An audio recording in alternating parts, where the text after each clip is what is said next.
punya tangan, kenapa apa salahnya? Kalau Allah tidak punya tangan lebih salah lagi. Assalamualaikum warahmatullahi wabarakatuh. Alhamdulillahirabbil alamin. Allahumma shalli wa sallim ala sayyidina wa habibina Muhammadin wa ala alihi wa sahbihi ajma'in, amma ba'du. Ayuhan netizen dimanapun kalian berada, kami doakan semoga kita semua dalam lindungan Allah subhanahu wa ta'ala. Amin ya rabbal alamin. Pada kesempatan kali ini kami akan membahas tentang masalah akidah ahli sunnah wal jamaah. Sekarang ini ada orang yang mana orang itu berteriak-teriak Allah itu punya tangan, Allah itu punya wajah. Tetapi apa yang dimaksud oleh mereka dengan istilah tangan atau wajah itu? Apakah yang dimaksud tangan atau wajah menurut mereka itu adalah al-jarihah, sebuah organ tubuh atau jisim?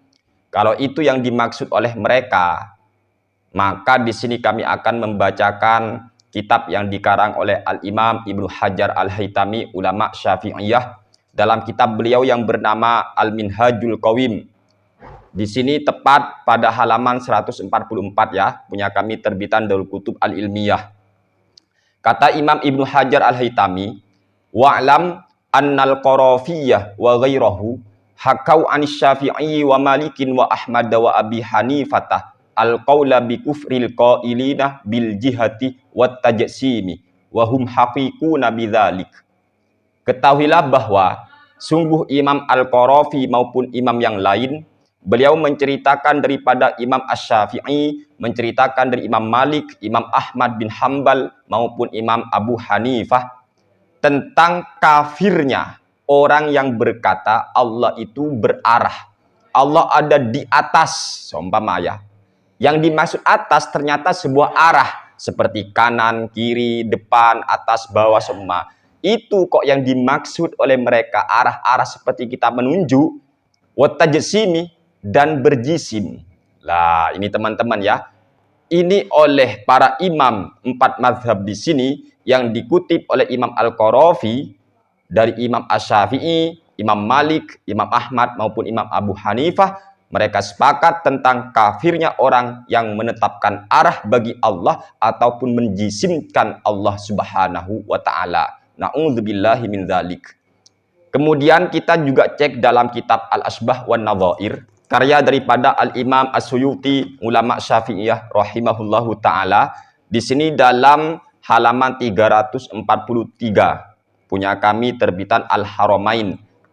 Silakan cek dalam Kitabur Riddati. Di sini ada qaidah.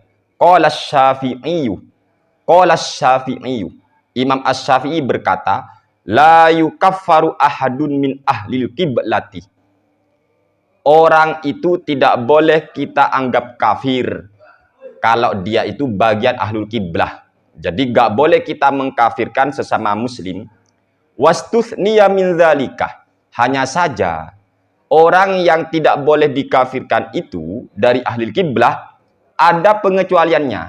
Artinya kecuali orang yang akan kami terangkan di sini. Ini ya. Yang pertama, al-mujassimu, orang yang menjisimkan Allah Subhanahu wa taala. Wa munkiru ilmil juz'iyyati, dan orang yang mengingkari pengetahuan Allah tentang segala sesuatu secara detail itu ya. Wa qala ba'duhum, sebagian ulama berpendapat al-mubtadi'atu aqsamun, pelaku bid'ah itu ada beberapa macam. Al-awwalu manukaffiruhu qat'an, pelaku bid'ah yang secara pasti kami anggap dia kafir. Kaqadhifi Aisyah radhiyallahu anha, seperti orang yang mengqadzaf, menuduh berzina terhadap Sayyidah Aisyah radhiyallahu taala anha. Ini dianggap kafir. Wa munkiri ilmil juz'iyyati wa hasril ajsadi wal mujassimati. Ini di antara orang yang sudah dipastikan kekufurannya oleh sebagian ulama di sini adalah al-mujassimah. Wal mujassimati, ini orang yang menjisimkan Allah dianggap kufur qat'an, secara pasti. Ini teman-teman ya.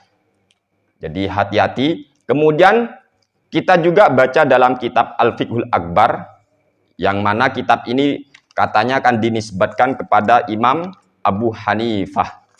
Ternyata dalam kitab ini oleh Imam Abu Hanifah dijelaskan ya dalam kitab Al-Fiqhul Akbar, tepat pada halaman 26 ya, terbitan Maktabatul Furqan. Wa huwa syai'un lakal asya'i. Allah itu syai' lakal asya', sesuatu yang tidak seperti sesuatu apapun. Wa makna syai'i atsabitu bila jismin. Nah ini, maksud syai' itu apa? Yaitu sesuatu yang bila jismin. Allah tidak berjisim. Wala jauharin, bukan jauhar. Wala aradin, bukan arad. Wala haddin lahu, dan tidak ada batasan fisikal bagi Allah.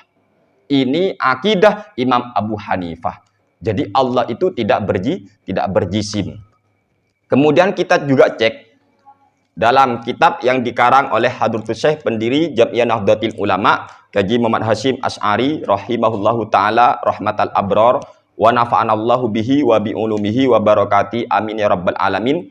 Dalam kitab beliau yang bernama At-Tanbihatul Wajibat liman yasnaul maulid bil munkarat, ini terbitan Maktabatut Turath Al-Islami. Silakan lihat di muqaddimah halaman ke-7. Saya langsung di sini ya, muqaddimah daripada Hadratus Syekh pendiri NU.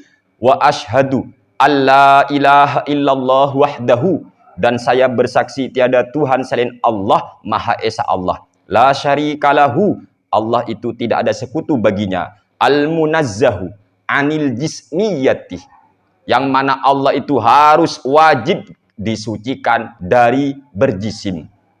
Ini akidah pendiri NU. Wal jihati waz zamani, Allah harus disucikan dari arah. Allah ada di sana, di sana, di sana. Nggak boleh. Waz zaman maupun zaman. Wal makani, dan lokasi atau tempat. Ini para ulama menafikan yang namanya jisim bagi Allah. Nggak boleh teman-teman. Bahkan di sini katanya kafir ya. Kemudian kita cek dalam kitab Fathul Bari Syarah Sahih Al-Bukhari. Ini karya Al-Hafidh. Ini ulama ahli hadis. Al-Hafidh Imam Ibnu Hajar Al-Asqalani. Ini di muqaddimahnya ya. Di muqaddimah. Punya kami di sini terbitan Darul Kutub Al-Ilmiyah. Silakan bagi teman-teman yang punya, lihat pada halaman 223. Wa waqa'a dzikrul yadi fil Qur'ani wal hadithi mudhafan ilallahi ta'ala. Dan penyebutan iyad atau tangan ya dalam Al-Qur'an atau hadis itu terdapat di Al-Qur'an dan hadis, kata iyad dimudhafkan kepada Allah. Namun ingat, wattafaqo ahlus sunnati wal jama'ati ala annahu laisal muradu bil yadi al jarihatallati hiya min sifatil muhdatsati. Ahlus sunnah wal jamaah telah sepakat bahwa yang dimaksud iyad ketika dimudhafkan ke Allah, kata tangan ketika dimudhafkan kepada Allah, disandarkan kepada Allah, maksudnya bukan al-jarihah, maksudnya bukan organ tubuh, bukan fisik, bukan jisim. Karena jisim itu adalah sifat daripada makhluk, maka gak boleh seperti itu. Jadi tidak benar orang yang mengatakan Allah itu punya tangan seumpama ya. Apa yang Anda maksud dengan tangan? Apakah fisik? Jisim? Kalau iya, jisim atau fisik, na'udzubillahi min dzalik. Ini dalam kitab Fathul Bari di juz pertamanya. Kemudian kita lihat dalam kitab Fathul Bari Syarah Sahih Al-Bukhari. Ini masih tetap ya karya daripada Al-Hafidh Imam Ibnu Hajar Al-Asqalani. Cuma di sini pada juz ke-4 terbitan Darul Kutub Al-Ilmiyah. Ketika Nabi Muhammad sallallahu alaihi wasallam bersabda, qauluhu yanzilu rabbuna ilas sama'id dunya. Kan ada hadis ini ya, Sahih Bukhari ya. Yanzilu rabbuna ilas sama'id dunya. Rob kami atau Tuhan kami turun ke langit dunia di apa itu sepertiga malam akhir itu ya. Istadalla bihi man athbatal jihata. Orang yang menetapkan arah bagi Allah ini berdalil dengan hadis ini. Wa qala hiya jihatul uluwi, dan orang yang menetapkan arah bagi Allah itu berkata yang dimaksud arah tadi adalah arah atas. Jadi dia mengatakan Allah ada di arah atas zatnya. Lah, berdasarkan apa? Hadis ini yaitu yanzilu rabbuna ila sama'id dunya. Wa ankara dzalikal jumhuru li annal qaula bidzalika yufdi ila tahayyuzi ta'ala Allahu an dzalik. Tetapi ingat, ucapan seperti itu bahwa Allah ada di arah atas, zatnya ada di arah atas, diingkari oleh jumhurul ulama, sebab ucapan ketika ada orang ngomong Allah ada di arah atas, itu akan memberikan efek bahwa Allah nanti terliputi oleh dimensi ruang atau waktu. Maha suci Allah dari semua itu ya. Kemudian wa qad ikhtulifa fi ma'na nuzuli ala aqwalin. Makna nuzul dalam hadis itu masih diperselisihkan oleh para ulama, terjadi beberapa pendapat.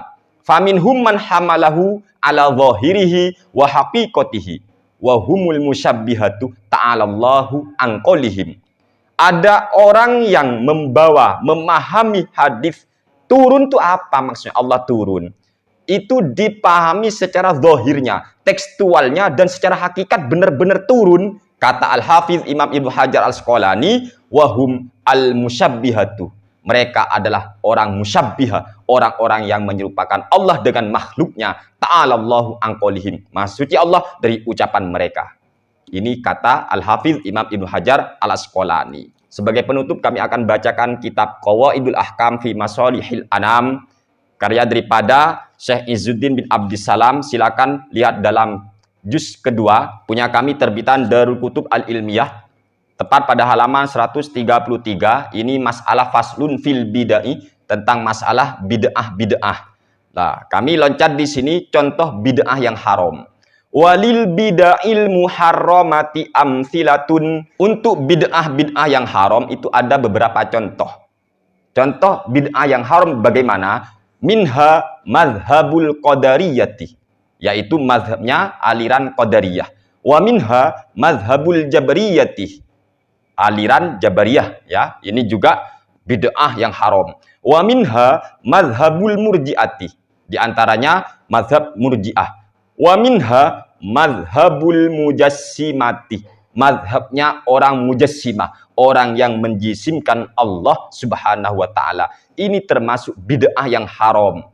Oleh sebab itu kata Syekh Izzuddin bin Abdissalam, waraddu ala haula'i minal bid'il wajibati, dan membantah, menolak, menepis pandangan mereka mujassimah itu merupakan bid'ah yang wajib. Jadi menepis pandangan itu, pandangan kaum mujassimah bahwa Allah berjisim, maka itu merupakan bid'ah yang wajib. Sedangkan menjisimkan Allah bid'ah yang haram. Membantah mereka bid'ah yang wajib. Begitu teman-teman ya. Semoga apa yang kami sampaikan bermanfaat untuk kita semua. Wassalamualaikum warahmatullahi wabarakatuh.